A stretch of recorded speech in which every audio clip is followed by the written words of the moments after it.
안녕하세요. FY 성형외과 원장 박재현입니다. 오늘은 중년 눈 수술 중 눈 윗꺼풀의 처짐에 대해서 설명드리려 합니다. 나이가 들어서 노화가 진행되면 눈의 위에 꺼풀이 또 이마까지 전체적인 피부 처짐으로 인해서 앞에 시야가 방해를 일으키고 이마주름을 많이 쓰게 되고, 또 이게 심해지면 이마를 씀에 따라 두통도 올 수 있고요. 눈가 진물음 등 눈 위에 처짐으로 인한 증상으로 많이들 방문하십니다. 눈 위의 처짐을 해결하는 방법은 크게 두 가지입니다. 여러분들 알고 계시는 상안검 수술, 또 최근에 많이 유행하는 눈썹화 거상술을 진행하게 됩니다. 따라서 오늘은 눈썹화 거상술과 상안검 수술의 장단점에 대해서 설명드리려 합니다. 가장 기본적으로 눈꺼풀이 처질 때 치료하는 방법 중에 하나이고요. 여러분들이 알고 계시는 쌍꺼풀 수술이 이 중에 한 부분에 속할 수 있습니다. 상안검 수술이란 보통 적절한 크기의 쌍꺼풀을 만들어지는 수술에 플러스 처진 피부 양을 절제하는 것을 상안검 수술이라고 합니다. 처진 양이 많고 시원한 눈매를 원하는 경우는 눈썹화보다는 상안검 수술이 좀 더 효과적입니다.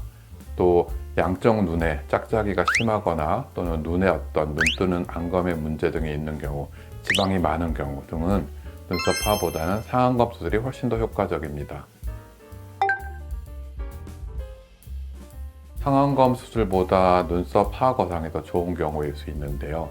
원래 가지고 있는 눈매가 아주 좋거나 또는 자연스러운 눈매, 또 상안검 수술에 좀 싸나워 보이는 것이 싫은 경우는 눈썹 하 거상술로 바꿔서 수술하는 것이 좋습니다.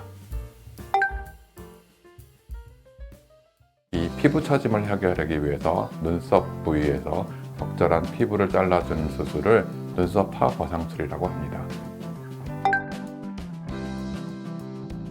눈썹 하 거상술의 최대의 장점은 눈 모양을 자연스럽게 그대로 유지하면서 피부를 잘라낼 수 있고요. 흉터에 문제가 좀 있긴 하지만 빠른 회복 그리고 자연스러운 눈매를 원하시는 경우 눈썹 하 거상술을 시행합니다. 눈썹 하 거상술을 추천하는 경우는요, 눈썹이 너무 듬성듬성해 나서 흉터가 잘 보이게 되는 경우, 또는 흉터의 켈로이드 체질 등으로 흉터 문제가 좀 있는 경우도 눈썹 하 거상술을 추천하진 않고요. 상안검이 필요한 경우처럼 눈에 문제가 있는 경우도 눈썹 하 거상술보다는 상안검 쪽으로 생각하시는 것이 좋을 수 있습니다. 나이가 들면 피부 처짐으로 인해서 다양한 증상들이 나타납니다. 가장 흔한 증상이 이마 주름이 생기는 경우인데요. 이마에 주름이 생겼다고 보톡스만 맞으면 갑자기 눈이 무거워서 힘들다고 오십니다. 원인이 되는 피부 처짐을 치료하는 것이 가장 중요하고요. 이 처짐을 해결하는 방법은 눈썹 하 거상술 또는 상안검 수술, 또 심한 경우는 이마 거상술까지 본인한테 맞는 방법을 찾아서 가장 효과적으로 한 번에 잘 치료하는 것이 중요합니다.